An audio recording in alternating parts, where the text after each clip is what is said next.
Good morning student. जैसा कि हम आप लोगों का बीएड कोर्स के दौरान इंक्लूसिव एजुकेशन समावेशी शिक्षा कोर्स 10 यूनिट 2 में अपने मुख्य बिंदुओं को हमेशा वीडियो के माध्यम से आप लोगों तक पहुंचाते आ रहे हैं। फिर से समावेशी शिक्षा के अंतर्गत आज असमर्थ बालकों की पहचान एवं प्रकार के बारे में आप लोगों के समक्ष चर्चा करेंगे। फिर से पुनः मेरी क्लास में आप सबों का स्वागत है। ठीक है, तो हम आगे बढ़ते हैं। जैसा कि हम जानते हैं, भारत एक प्रजातांत्रिक देश है। ठीक है, तो प्रत्येक नागरिक को शिक्षा प्राप्त करने का क्या है, अधिकार है। तो प्रत्येक बालक में क्या है, जन्मजात कुछ विशेषताएं विभिन्नताएं होती हैं। तो ये विशेषता के बाद हम असमर्थ बालकों की पहचान को कैसे जानेंगे, इस पर हम चर्चा करेंगे। मानव सभ्यता के विकास के साथ साथ हमने प्रत्येक क्षेत्र में उन्नति की है। शिक्षा का क्षेत्र इससे अछूता नहीं रहा है। कुछ समय पूर्व तक किसी प्रकार से असमर्थ बालकों की शिक्षा पर ध्यान नहीं देते थे, लेकिन मनोविज्ञान ने शिक्षा के क्षेत्र में क्या किया, एक नई राह, एक नई कदम है ना बढ़ाई। और आज अगर हम किसी भी क्षेत्र में नज़र डालते हैं तो क्या है, किसी भी क्षेत्र में यदि हम नज़र डालते हैं तो हमें प्रत्येक क्षेत्र में क्या मिलता है, मनोविज्ञान का ही योगदान नज़र आता है। शिक्षा के प्रचार प्रसार से पहले शारीरिक या मानसिक दोष वाले शारीरिक या मानसिक दोष वाले बालक को बुरी नज़र से क्या किया जाता था, देखा जाता था। इसे पूर्व जन्म के कर्मों का फल समझा जाता था। लेकिन धीरे धीरे क्या हुआ, लोगों की सोच में क्या आने लगा, परिवर्तन आने लगा। और हमने उन बालकों को क्या किया, समाज का अंग मानना शुरू कर दिया। प्रत्येक बालक में कुछ विशेषताएं एवं विभिन्नताएं हैं, उनके लक्षण को अब हम आगे जानेंगे। ठीक है, तो अधिगम असमर्थी बालकों की पहचान। जब विद्यालय में बालक के सम्मुख पढ़ने लिखने समझने एवं संख्यात्मक अयोग्यताएं जब बालक के सम्मुख पढ़ने लिखने बोलने और समझने एवं संख्यात्मक दोष अयोग्यताएं संबंधी समस्याएं आती हैं, तब उनकी क्या होती है, अधिगम बाधिता क्या हो जाती है, परिलक्षित होती है। अधिगम बाधिता परिलक्षित होती है। ऐसे बालकों को हम क्या कहते हैं, कुछ कहानी सुनने की प्रक्रिया के आधार पर बहुत से परीक्षण करते हैं, बहुत से परीक्षण किए गए हैं। तो अधिगम बाधिता क्या है, 3 संकेतों के आधार पर पहचानी जा सकती है। किसके आधार पे, 3 संकेतों के आधार पे। तो अब हम अधिगम बाधिता को निम्न आधारों के द्वारा क्या करेंगे, पहचाना जा सकता है। आप लोग पुनः मेरी कक्षा में आप लोग मुख्य बिंदुओं को अपने उत्तर पुस्तिका में नोट कर सकते हैं। पहला क्या है, अधिगम बाधित बालक को समय बताने, दिनों को सही महीनों तथा वस्तुओं को याद करने में क्या होती है, कठिनाइयाँ होती है। अधिगम बाधित बालक को समय बताने, समय मीन्स क्या, टुमारो, यस्टरडे, आने वाला कल या आज, ये सब दिनों का है ना, और सही महीनों का, जनवरी फरवरी, या कुछ वस्तुओं को, जैसे अभी हम कुछ तुरंत उन्हें वस्तु दिखाएं और फिर पुनः उन्हें अगर वही चीज फिर उनके सामने लाते हैं तो उनको क्या है, याद करने में कठिनाइयाँ आती हैं। बालक को नेक्स्ट है, बालक को अपने कार्य करने में क्या होती है, कठिनाई होती है, तथा कक्षा कार्य को वे क्या करते हैं, देर से पूरा करते हैं। बालक को अपने कार्य करने में क्या होती है, कठिनाइयाँ आती हैं और अपने कक्षा कार्य में जो भी हैं कार्य, कक्षा के कार्य जो उन्हें मिलते हैं वे क्या करते हैं, विलम्ब से, है ना, विलम्ब होती है, उन्हें पूरा करने में विलम्ब होता है। ऐसा बालक देखने में क्या होता है, सुस्त दिखाई देता है। तथा नेक्स्ट है, ऐसा बालक देखने में क्या होता है, सुस्त दिखाई देता है तथा प्रश्नों का उत्तर वो क्या करता है, ढंग से नहीं दे पाता है। नेक्स्ट पॉइंट है, ऐसे बालक मीन्स क्या, अधिगम असमर्थ बालक। ऐसे बालक थोड़े से परिवर्तन से परेशान हो जाते हैं। जैसे कुछ भी सेंटेंस में या कुछ भी वर्ड में इन्हें अगर चेंज कर दिया जाए तो ये परेशान हो जाते हैं। बाएं, नेक्स्ट पॉइंट है, बाएं एवं दाएं के बीच अंतर करने में भी भ्रमित हो जाते हैं। ठीक है, यहाँ तक समझ गए। फिर नेक्स्ट पॉइंट क्या है, अधिगम बालक, है ना, अधिगम बालक इतना अधिक उत्तेजित हो जाता है, अधिगम बालक इतना अधिक उत्तेजित हो जाता है कि वह कक्षा में क्या, थोड़े समय के लिए भी वह शांत से नहीं बैठ पाता। मीन्स वो विचलित, उत्तेजित हो जाना मीन्स वो विचलित हो जाता है कि क्या सही है क्या गलत है, और वो क्या है, उसका मन शांत नहीं रहता, वो कक्ष में नियंत्रण में नहीं रहकर बैठ पाता है। ठीक है, नेक्स्ट पॉइंट क्या है कि पढ़ते समय पंक्तियों को क्या करता है, छोड़ देता है और उन्हें 2-2 बार पढ़ लेता है। ठीक है, और नेक्स्ट फिर पॉइंट है, यदि उससे मौखिक अनुदेशों को दोहराने के लिए कहा जाए तो क्या करता है, वह उन्हें सही नहीं दोहरा पाता। यदि उन्हें कुछ शब्द या पोयम उससे मौखिक अनुदेशों को दोहराने, जो उन्हें सिखाया गया, जो उनको सीखने की प्रक्रिया के दौरान दी गई, वो क्या करते, वो नहीं दोहराने के लिए अगर उन्हें कहा जाए तो वो सही क्या होते हैं, नहीं दोहरा पाते, क्रमानुसार नहीं कर पाते। अधिगम असमर्थ बालक की ये सब क्या है, पहचान है। ठीक है, नेक्स्ट पॉइंट क्या है, 9 पॉइंट कि शब्दों की वर्तनी, है ना, वर्तनी में हम बार क्या बोले, शुद्ध लिखने बोलने, तो शब्दों की वर्तनी के अक्षरों को जोड़कर शब्द बनाने में उन्हें क्या होती है, कठिनाई का अनुमान होता है। जैसे BAG को ये क्या कह सकते हैं, अलग, जैसे BAG ही पढ़ सकते हैं, एक साथ मिलकर संयुक्त करके बैग नहीं पढ़ सकते, न बोल पाते हैं। इनके स्थान पर ये क्या कर देते हैं, इस चीज को परिवर्तन करते हुए बेड बोल सकते हैं। तो ये सब अधिगम असमर्थ बालक की पहचान है। नेक्स्ट पॉइंट क्या है, 10th में शब्दों को उल्टे अक्षर से पढ़ता है। उदाहरण के लिए शब्दों को उल्टे अक्षर पढ़ता है, जैसे नम को क्या पढ़ेगा, मन पढ़ता है। लता को क्या पढ़ता है, यता। इन सब चीज़ों से क्या है, हम तुरंत समझ जाते हैं कि इन्हें क्या है, बोलने में, भाषा संबंधी में क्या है, कठिनाइयाँ आ रही है। ये सिर्फ अधिगम असमर्थ बालक ही कर सकते हैं। ठीक है, नेक्स्ट क्या है, 11 पॉइंट, शब्दों को ये क्या करते हैं, छोटा कर देते हैं। जैसे छटपट, चटपट, तो ये पट है ना, पट तथा रमन को क्या करते हैं, मन पढ़ते हैं। अब संख्याओं को भी इनको गलत पढ़ने की आदत हो जाती है। जैसे 36 है तो ये क्या पढ़ेंगे, 63 पढ़ देते हैं। 3 को क्या कर देते हैं, ये उल्टा कर देते, 8 पढ़ देते हैं।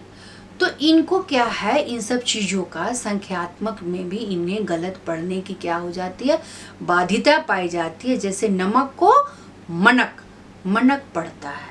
लिखने में प्रायः अशुद्धियाँ ही रहती हैं। ठीक है, शब्दों के अक्षरों को उल्टा ही लिख देते हैं, अतिरिक्त अक्षर को भी जोड़ देते हैं, जैसे बंद को बदन पढ़ देते हैं। इनके साथ प्रायः ये सब परेशानियां आती रहती हैं। ठीक है, आगे हम जानेंगे, जब अक्षरों को बोलने के लिए कहा जाता है तो वर्णमाला से इनका अक्षर नहीं निकल पाता। क्या होता है, वर्णमाला से इनका जब बोलने के लिए कहा जाता है तो ये वर्णमाला से इनका अक्षर नहीं निकल पाता। नेक्स्ट पॉइंट क्या है, यदि अक्षरों का मिलान करने के लिए कहा जाता है तो वह अक्षरों का क्या है, मिलान भी नहीं कर पाते, है ना। जैसे जो वर्ण के जो वर्ड रहते हैं उनको अगर ये शब्दों का मिलान में संयुक्त करके अगर कहा जाए तो ये ऐसे बालक मिलान भी नहीं कर पाते। शैक्षिक विषयों को समझने में भी अधिगम बाधिता, शैक्षिक विषयों को समझने में अधिगम बाधिता बालक को क्या आती है, कठिनाइयाँ आती हैं। इससे बालक क्या है, एक विषय या एक से अधिक विषयों में क्या हो जाता है, कमजोर हो जाता है। बालक एक विषय या एक से अधिक विषयों में क्या हो जाता है, कमजोर हो जाता है। तो यहाँ तक क्या है, अधिगम असमर्थ बालक की पहचान हम इन सब निम्न मुख्य बिंदुओं के द्वारा हम कर सकते हैं। ठीक है। तो राष्ट्रीय शैक्षिक अनुसंधान एवं प्रशिक्षण परिषद NCERT नई दिल्ली ने क्या किया, अध्यापकों के प्रयोग हेतु दिल्ली में क्या हुआ, अध्यापकों के प्रयोग हेतु व्यवहारिक आकलन के लिए निर्देशक उपलब्ध कराया गया। क्या किया गया, निर्देशक उपलब्ध कराया गया। क्या कि यदि अध्यापक को ऐसा प्रतीत होता है, यदि अध्यापक को ऐसा प्रतीत या ऐसा जाहिर होता है कि कोई बालक अधिगम बाधित है, तो क्या करना है, उपरोक्त तथ्यों के आधार पर हम क्या करेंगे, विशेषज्ञों की सहायता से, है ना, मनोवैज्ञानिक विशेषज्ञ रहते हैं, तो मनोवैज्ञानिक विशेषज्ञों की सहायता से अध्यापक अधिगम बाधित बालक की पहचान को क्या कर सकते हैं, पहचान सकते हैं। इसके लिए चिकित्सक तथा मनोचिकित्सक की भी सहायता ली जा सकती है। अब हम इसके अतिरिक्त क्या जानेंगे, कुछ लक्षण जो कि प्रदर्शित कर सकते हैं, वो क्या है, निम्नलिखित है। जैसे बिना, है ना, फर्स्ट पॉइंट क्या है, बिना सोचे, क्या है, इनके कुछ लक्षण हैं, वो क्या है, बिना सोचे विचार कार्य करना, विदाउट थिंकिंग आइडिया वर्किंग। ठीक है। नेक्स्ट क्या है, उपयुक्त आचरण नहीं करना, उपयुक्त आचरण नहीं करना। नेक्स्ट क्या है, निर्णयात्मक क्षमता का अभाव, है ना, निर्णय लेने की क्षमता का क्या है, इन सब में अभाव पाया जाता है। स्वयं के प्रति लापरवाही, सेल्फ केयर, ये अपने प्रति क्या रहते हैं, ये बिल्कुल लापरवाह रहते हैं, सेल्फ केयर नहीं पाए जाते इनमें। लक्ष्य से आसानी से विचलित होना, लक्ष्य से आसानी से क्या होते हैं, विचलित होना। सामान्य ध्वनियों एवं दृश्यों के प्रति आकर्षण, attention to common sounds and visual. तो ये इन सब के कारण, ध्वनि, दृश्यों एवं लक्ष्य के कारण, ये सब क्या है, इनके लक्षण दिखाई देते हैं। ध्यान कम केंद्रित करना या ध्यान का भटकाव। ठीक है, ध्यान कम केंद्रित करना या ध्यान का भटकाव। जैसा कि हमने क्या बताया, कक्षा कक्ष में क्या है, ये नियंत्रित होकर नहीं बैठ पाते, तो ये ध्यान को भी कक्षा कक्ष में कम केंद्रित करते हैं और क्या है, इनका भटकाव भी होता है। और नेक्स्ट पॉइंट क्या है, भावात्मक अस्थिरता, भावात्मक अस्थिरता पाया जाता है। एक ही स्थिति में शांत एवं स्थिर रहने में ये क्या होते हैं, असमर्थ होते हैं। एक ही स्थिति में ऐसे बालक नहीं रह पाते, शांत एवं स्थिर रहने की असमर्थता। स्व प्रगति के प्रति लापरवाही, स्व प्रगति के प्रति लापरवाही बरतना। सामान्य से ज्यादा सक्रियता, हाइपर एक्टिविटी भी इनमें पाया जाता है, सामान्य से ज्यादा सक्रियता हो जाते हैं। गामक क्रियाओं में भी बाधा होती है। कार्य करने की इनमें क्या है, मंद गति, जैसे क्या बोले, सुस्त होते हैं, है ना, ये सुस्त एवं मंद गति, कार्य करने में क्या है, मंद गति पाया जाता है, स्लो टू वर्क। सामान्य कार्य को संपादित करने के लिए एक से अधिक बार प्रयास करना। सामान्य कार्य को माने कोई भी इजी वर्क को ये क्या करते हैं, संपादित उसको शुरू करते हैं या उसको आरंभ करते हैं या उसके द्वारा वो कोई भी कार्यक्रम को वो संपादित करते हैं तो उसमें क्या है, ये एक से अधिक बार इन्हें क्या करना पड़ता है, सामान्य कार्य को भी एक से अधिक बार इन्हें बार बार प्रयास करना पड़ता है। पाठ्य सहगामी क्रियाओं में शामिल नहीं होना। पाठ्य मीन्स बहुत तरह के पाठ्यक्रम से संबंधित जो विषय वस्तु है उन सब क्रियाओं में क्या होते हैं, ये साथ शामिल नहीं होना चाहते। क्षीण श्रवण शक्ति भी इनका क्या है, कम होता है। इनकी श्रवण शक्ति का क्या होता है, क्षीण मीन्स कमजोर हो जाना, नष्ट हो जाते हैं। बिना बाह्य हस्तक्षेप के अन्य गतिविधियों में भाग लेने में भी क्या होते हैं, असमर्थ होते हैं। बिना बाह्य हस्तक्षेप के अन्य गतिविधियों में भाग लेने में असमर्थ होना और प्रत्यक्षीकरण संबंधी दोष भी इनमें पाया जाता है। तो इन सब जितना भी अभी हम पॉइंट बताए, ये सब क्या है, इनके पहचान एवं लक्षण के पॉइंट हैं। ठीक है, अब इनसे रिलेटेड एक दो क्वेश्चन आप लोगों को बता दे रहे हैं, प्राय एग्जाम में पूछे जाते हैं। ठीक है, कि अधिगम असमर्थी बालकों की पहचान करने के मुख्य आधार बताएं, या पहचान के मानदंड व्यवहार बताएं, या इनके लक्षण बताएं। ठीक है, अब हम आगे नेक्स्ट टॉपिक को लेके चलते हैं। हमने पहले भी आप लोगों को क्लास प्रारंभ करने से पहले भी आप लोगों को मैंने क्या बताया था कि आज हम अधिगम असमर्थ बालक की पहचान, लक्षण एवं प्रकार को लेकर पढ़ रहे हैं। तो अब हम देखेंगे टाइप्स ऑफ लर्निंग के अंतर्गत अधिगम असमर्थी विकलांगता के क्या क्या प्रकार हैं। तो पहले इनके कॉन्सेप्ट जान ले कि बौद्धिक क्रियाकलाप में इस वर्ग के बालक क्या होते हैं, समान नहीं होते। बालकों के समान ही होते हैं। बौद्धिक क्रियाकलाप इस वर्ग के बालकों के समान ही होते हैं। मीन्स बौद्धिक क्रियाकलाप जितना भी इनके में क्रियाकलाप की जाती है वो क्या होते हैं, बालकों, असमर्थ बालकों के ही समान बनाए जाते हैं। इनमें किसी भी प्रकार का क्या होता है, मानसिक पिछड़ापन नहीं पाया जाता या नहीं किया जाता। साथ ही इनमें किसी भी प्रकार का क्या होता है, दृष्टि दोष है ना, देखने की, एवं श्रवण दोष, सुनने की दोष भी नहीं पाया जाता। लेकिन उनके पठन लेखन एवं वर्तनी की शुद्धता तथा गणित के प्रश्न हल करने आदि की समस्याएं होती हैं। क्या क्या, पठन, लेखन, वर्तनी की शुद्धता तथा गणित के प्रश्न हल करने आदि की समस्याएं क्या होती हैं, समस्याएं आती हैं। ये सभी प्रक्रिया संबंधी समस्याएं मनोवैज्ञानिक कारणों के ही परिणाम है ना। क्या है, किनके कारण है, मनोवैज्ञानिक कारणों के परिणाम है। तो ये कठिनाइयां जो है केवल मानसिक कमी के कारण बिल्कुल नहीं होते।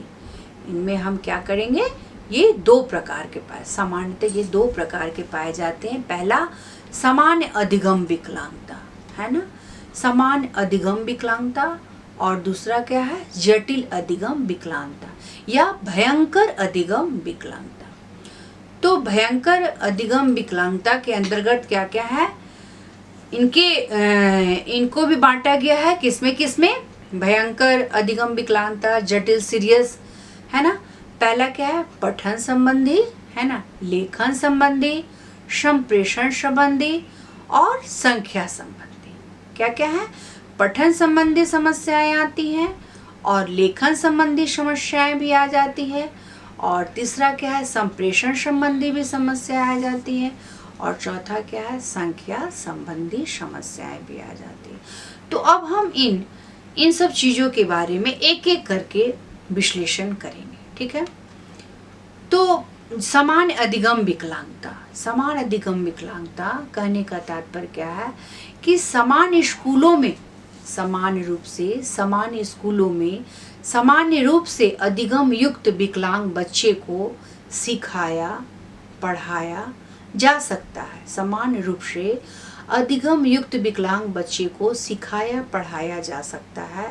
ये नियमित रूप से स्कूलों में ही शिक्षा ग्रहण करते हैं। क्या करते हैं, नियमित रूप से स्कूलों में ही शिक्षा ग्रहण करते हैं। प्रारंभिक दौर पर उनकी पहचान क्या है, काफ़ी कठिन होती है। प्रारंभिक का जो दौर होता है मीन्स पूर्व है ना, प्रारंभिक दौर प्रायः, तो उस पर क्या है, इनकी पहचान काफ़ी कठिनाई होती है। प्रारंभिक काल में इन बालकों की आधारभूत अधिगम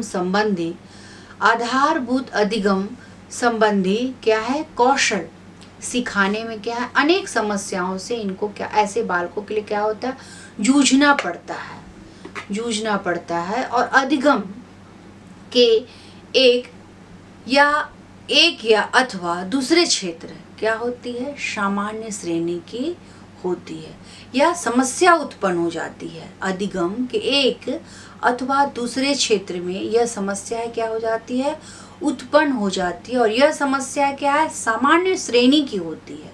यह समस्या कैसी होती है, सामान्य श्रेणी की होती है। यदि प्रारंभ में यह ज्ञात हो जाए कि बालक की सहायता की जा सकती है, प्रारंभ में क्या यह ज्ञात हो जाए कि बालक की सहायता की जा सकती है, यह काम उसे क्या करें, हम उचित प्रशिक्षण ट्रेनिंग देकर और अभ्यास के द्वारा हम क्या कर सकते हैं, ऐसे कार्य को संपन्न कर सकते हैं। चूँकि उसकी समस्या सामान्य किस्म की होती है, क्योंकि प्राय अधिगम असमर्थ बालक में है विभिन्नताएं पाई जाती हैं, लेकिन क्या है, उनकी क्या है, सामान्य किस्म की होती है। अतः उनको आम स्कूलों की ऊंची कक्षाओं में भी क्या किया जाता है, एकीकृत किया जा सकता है। इसके लिए पाठ्यक्रम में क्या है, सामान्य प्रकार से करने के इनके जो विषय वस्तु हैं, जो सिलेबस है, वो क्या करेंगे, हम सामान्य प्रकार से परिवर्तन करना होता है। सामान्य प्रकार से परिवर्तन करेंगे ताकि क्या है, अधिगम असमर्थ बालकों को क्या हो, सीखने में सुविधा हो और वे क्या हो, परिवर्तन को जाने और क्या है, मंद बुद्धि के बालक जो है, असमर्थ बालक जो है, इन सब चीज़ों को क्या करेंगे, जब परिवर्तन के साथ और सामान्य प्रकार के रहेंगे तो उनकी क्या होगी, जिज्ञासा बढ़ जाएगी। ठीक है, नेक्स्ट क्या पॉइंट है, जटिल अधिगम विकलांगता, सीरियस। तो इस श्रेणी में बच्चों को क्या है,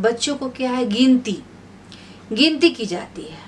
इस श्रेणी में क्या है, अधिगम असमर्थ जो बालक है उनको गिनती की जाती है कि जिनको आधारभूत अकादमिक कौशल हासिल करने में क्या हो, दिक्कत नहीं हो, जैसे पढ़ना, लिखना, वाचन करना इत्यादि।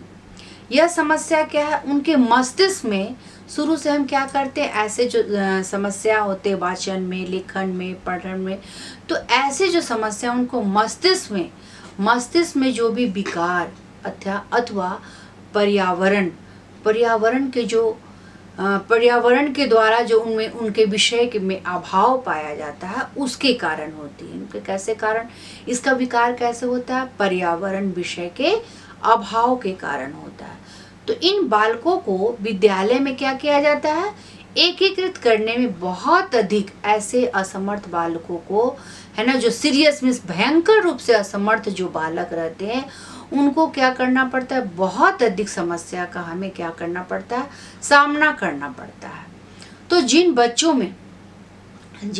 में अधिगम संबंधी दोष होता है, उनकी व्यवहार संबंधी विशेषताएं क्या हो जाती है, जैसे ही सीखने की है ना संबंधी दोष जब पाया जाता है तो उनका व्यवहार है ना, उनका बिहेवियर क्या हो जाता है, उसकी विशेषताएं क्या हो जाती हैं, अलग अलग हो जाती हैं।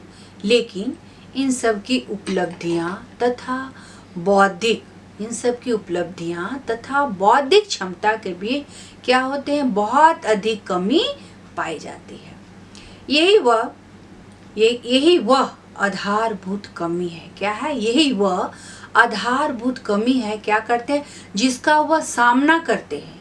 लेकिन क्या है, फिर सामना करने के बाद भी क्या है, इनसे जो आधारभूत कमी है जिसका वह सामना करते हैं, लेकिन इससे जुड़ी अन्य दिक्कतें भी हो सकती हैं, जैसे आधारभूत दक्षता से संबंध, संवेगात्मक समस्या अथवा सामाजिक अनुकूलन की समस्या है ना। इन समस्याओं का वर्णन अब हम क्या करेंगे, प्रायः इनके अंतर्गत हम देखेंगे क्या क्या है। तो पहला क्या हमने बताया, रीडिंग रिलेटेड प्रॉब्लम, पठन संबंधी समस्या है ना। अधिगम असमर्थ बालकों की जो भयंकर दोष होती है उसमें सबसे पहला क्या है, रीडिंग है ना। रीडिंग प्रॉब्लम कैसे इन्हें आता है, तो इस प्रकार के जो बालक रहते हैं दोषग्रस्त, वो क्या होते हैं, पढ़ने में असमर्थ होते हैं। इसके दो रूप देखने को मिलते हैं। जिन बालकों में क्या है, ऐसे बालकों में क्या है, सामान्य प्रभाव होता है, जिनको पढ़ने में क्या है, कठिनाई होती है। और लेकिन जिन बच्चों पर इसका क्या है, भयंकर जटिल असर होता है, वे पढ़ने लिखने में बिल्कुल असमर्थ होते हैं। और इसे कभी कभी हम क्या बोलते हैं, कभी कभी ऐसे बच्चों को हम क्या बोलेंगे, शब्द अंधता, है ना, शब्द के प्रति अंधकार के नाम से हम क्या करेंगे, इसे पुकारते हैं। जिन बच्चों पर इसका थोड़ा हल्का सा मामूली असर होता है, और इस कोटि के बच्चे जो है वो पहले से ही कक्षा में मौजूद होते हैं, यदि क्या है, ऐसे बच्चों को, मीन्स कहने का मतलब आरंभ में अगर हम उस कक्षा में बच्चों को क्या है, मामूली अगर आरंभिक अवस्था में अगर हम ये रोग को पकड़ लेते हैं, है ना, तो हम आरंभिक अवस्था में अगर ऐसे बच्चों जो कि मामूली, है ना, मामूली से दोष अगर पाए जाए उनमें, तो हम क्या करेंगे, उन्हें आवश्यक उपचार के बाद उसे हम भयंकर चपेट में जो होता है, उसे भयंकर जो चपेट में आता है, उसके उपचार से हम क्या करेंगे, गंभीर प्रयास करेंगे। और उन जो है वो अभ्यास, गंभीर प्रयास, और ऐसे बालकों में गंभीर प्रयास की और अभ्यास की आवश्यकता होती है।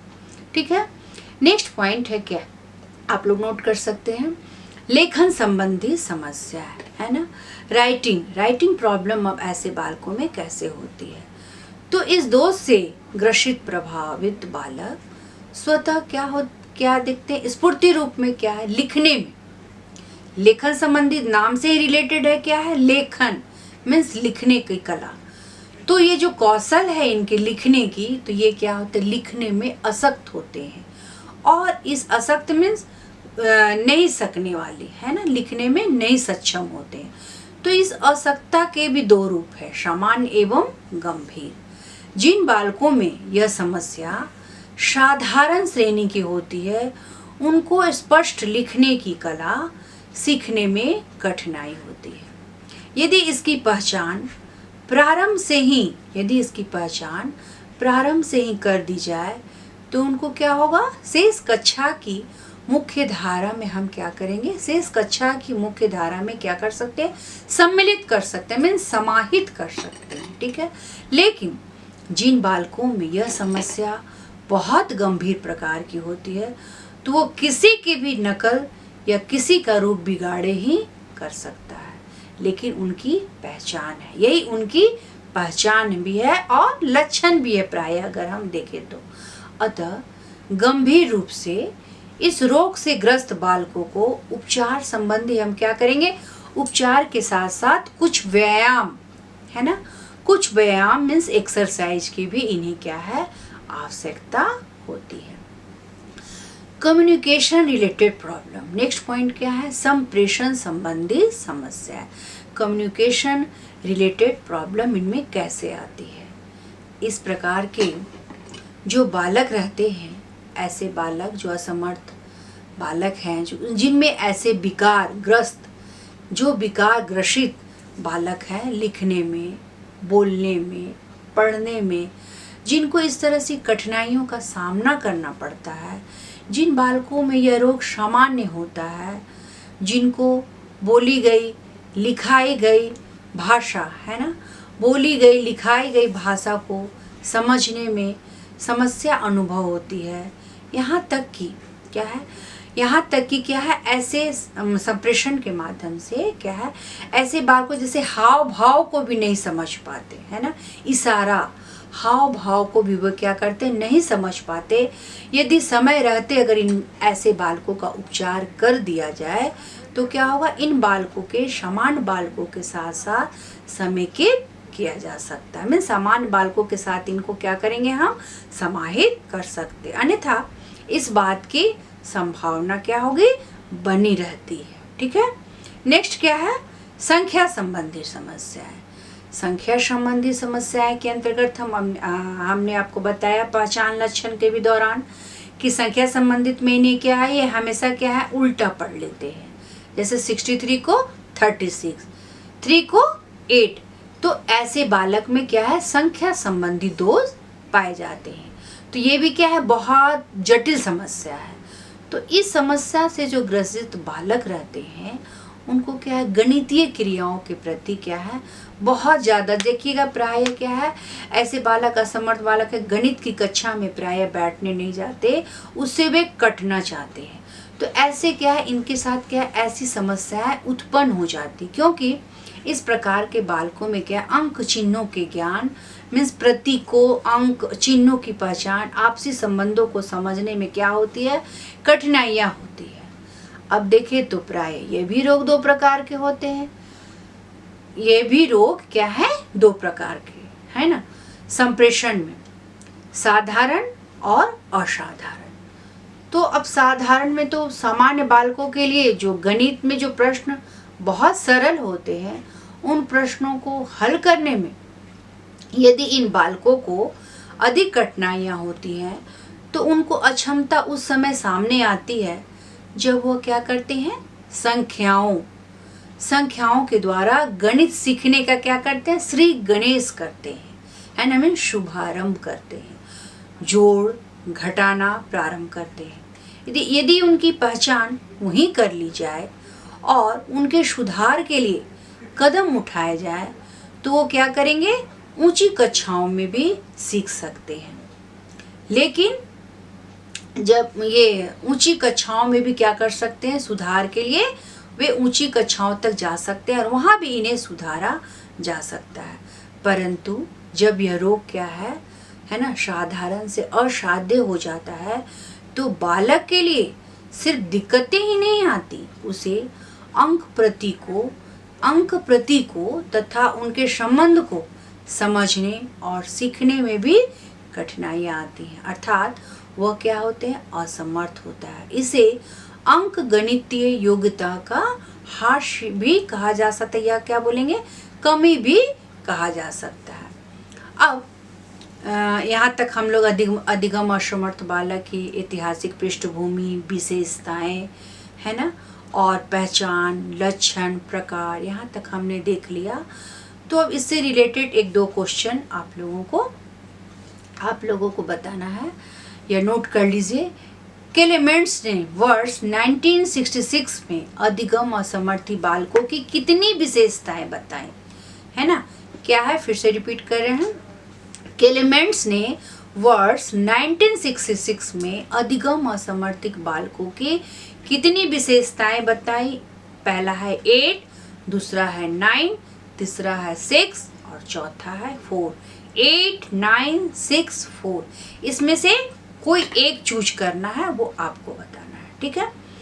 अब दूसरा क्वेश्चन क्या है कि कौन से बालक को शब्द ग्रहण करने एवं देखने में, कौन से बालकों को शब्द ग्रहण करने एवं देखने में कठिनाई होती है, अर्थात बिना भावों को समझे बोलकर कौन से बालकों को शब्द ग्रहण करने में, देखने में कठिनाइयाँ होती है, अर्थात बिना भावों के समझे बोलकर पढ़ने में कठिनाई का अनुभव करते हैं। पहला क्या है पॉइंट, प्रतिभाशाली बालक, और दूसरा क्या है, अधिगम असमर्थी बालक, और चौथा क्या है, समस्यात्मक बालक और पिछड़ा बालक। इन चारों में से कोई एक आंसर होगा, उसे आपको चूज करना है, ठीक है। अब अगर ठीक है, इतने के साथ, इतना बताने के बाद मैं आप लोगों से इजाज़त लेती हूँ। यहीं पर मैं क्लास को पुनः समाप्त करती हूँ, फिर अगले क्लास में, है ना, हमारा मिलन होगा। यहाँ तक अगर आप लोग समझ गए होंगे तो लाइक करें एवं सब्सक्राइब करें। Thank you.